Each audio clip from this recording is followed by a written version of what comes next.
Assalamualaikum warahmatullahi wabarakatuh. Kita ketemu lagi, mudah-mudahan tidak bosan, teman-teman. Dan saya bukan dalam rangka mengajari, tetapi ingin berbagi pengalaman karena saya kira terkait dengan tugas kita selaku fasilitator di lapangan, kita punya kepentingan menambah pengetahuan ini. Teman-teman, ada hal yang menarik sebetulnya terkait dengan masalah-masalah kemiskinan. Pertama, itu rasa ketergantungan. Melepaskan diri dari posisi menerima itu tidak mudah. Karena pemberian itu bisa mengikat orang untuk tidak lepas dari menerima, gitu. Sekalipun ekonomi sudah bagus. Nah, oleh karena itu dalam video-video yang saya kirimkan kepada teman-teman, bagaimana melepas ketergantungan itu tahapan demi tahapan. Mungkin sekali lagi, atau bisa jadi orang tua yang menerima bantuan itu belum bisa melepaskan. Tetapi harus kita yakinkan anak-anak mereka itu adalah generasi yang malu menerima bantuan. Teman-teman, makanya kalau saya melihatnya ada rekan yang bagus untuk kita, yaitu para agamawan, para ustadz, para kiai. Sebetulnya sih kita jujur saja bahwa kita diberikan kesempatan oleh Tuhan untuk mampu membaca. Kalau kita dalami, kita pahami isi kitab suci kita, itu kewajiban memberi itu mulai dari zaman Nabi Adam. Semua nabi pun, semua utusan Tuhan pun itu mengajarkan kepada manusia untuk peduli kepada manusia yang lainnya. Itu semuanya. Tapi itu tampaknya jarang dibahas. Seolah-olah agama itu mengajarkan persoalan-persoalan yang kaitannya dengan ritual, dengan pahala. Dan pahalanya itu bukan dalam aspek sosial yang dibahas, tetapi pahala dalam pengertian maaf nih. Misalnya terkait hanya puasa saja, misalnya sholat pahalanya apa, puasa apa.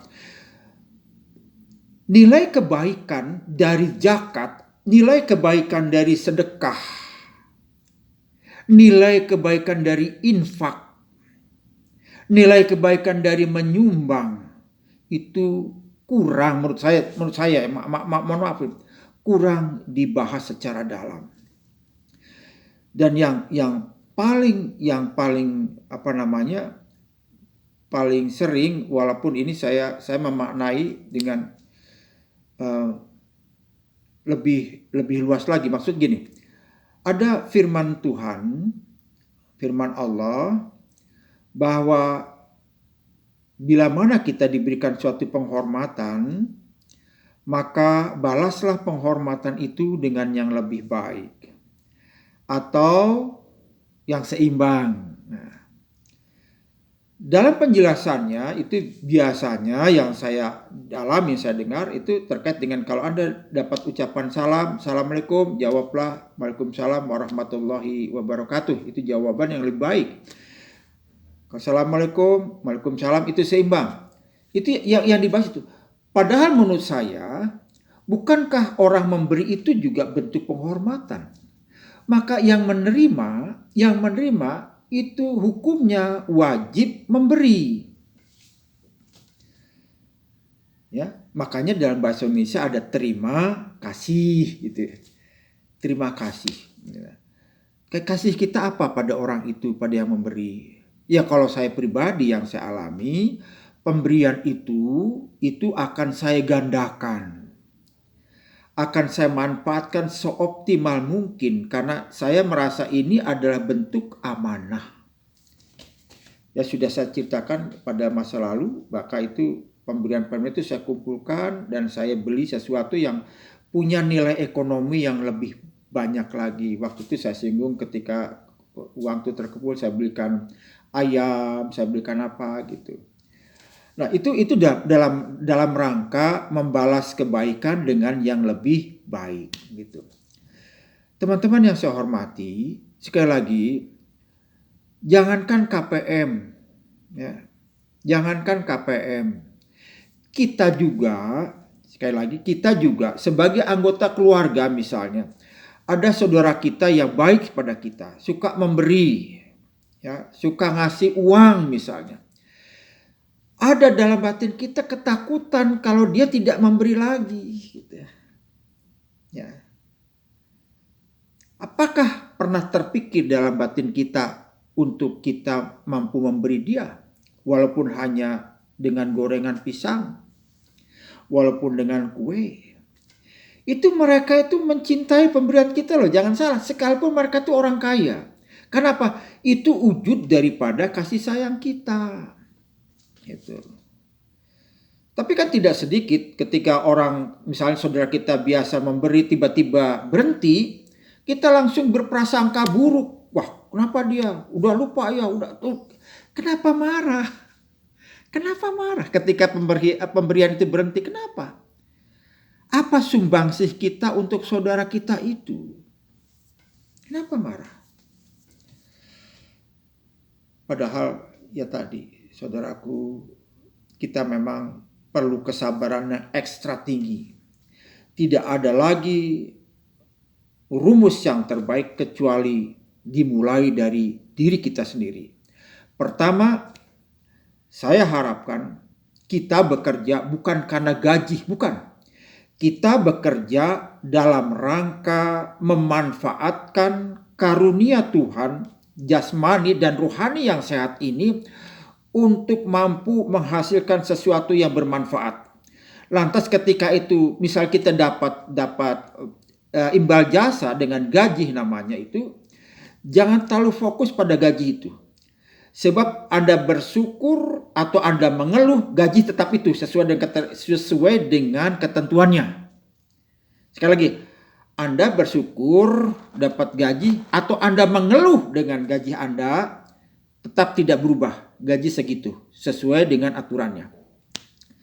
Ini akan berbeda kalau misalnya Anda bekerja dengan rasa bahagia karena Anda dipercaya Tuhan untuk melakukan yang terbaik bagi makhluk Tuhan lainnya gitu. Saya yakin Anda akan mendapatkan pendapatan yang lebih banyak dari gaji Anda. Yakin itu. Kenapa? Karena saya mengalami gitu. Maaf nih, termasuk batik yang saya pakai ini. Ini pemberian cinta dari dari teman-teman kita. Kalau tidak salah dari Majalengka Cirebon deh kalau nggak salah ya. Ketika saya mengajar lantas mereka memberikan batik. Dan saya berpikir bagaimana membalas kebaikan batik ini gitu. Ya salah satunya kebiasaan saya ketika itu ketika dipakai, maksud saya ya dipakai untuk berhadapan dengan Tuhan, dengan komunikasi ketika sholat. Awal-awal seperti itu. Dan pada momen-momen tertentu saya minta kepada Tuhan mudah-mudahan yang memberikan batik ini diberkahi ilmu dan kekuatan ekonomi dan sebagainya. Jadi teman-teman, untuk menggraduasi KPM tidak lain dan tidak bukan harus diberikan contoh oleh kita sendiri ya. Syukuri atas pekerjaan yang kita dapatkan dan saya yakin Anda akan lebih sejahtera. Kalaupun Anda mengeluh, ya, kalaupun Anda akan mengeluh, gaji Anda tetap segitu dan Anda akan ada tambahnya juga. Mungkin fisik dan batin Anda akan menderita, gitu. Oke, mari kita bahagia. Assalamualaikum warahmatullahi wabarakatuh.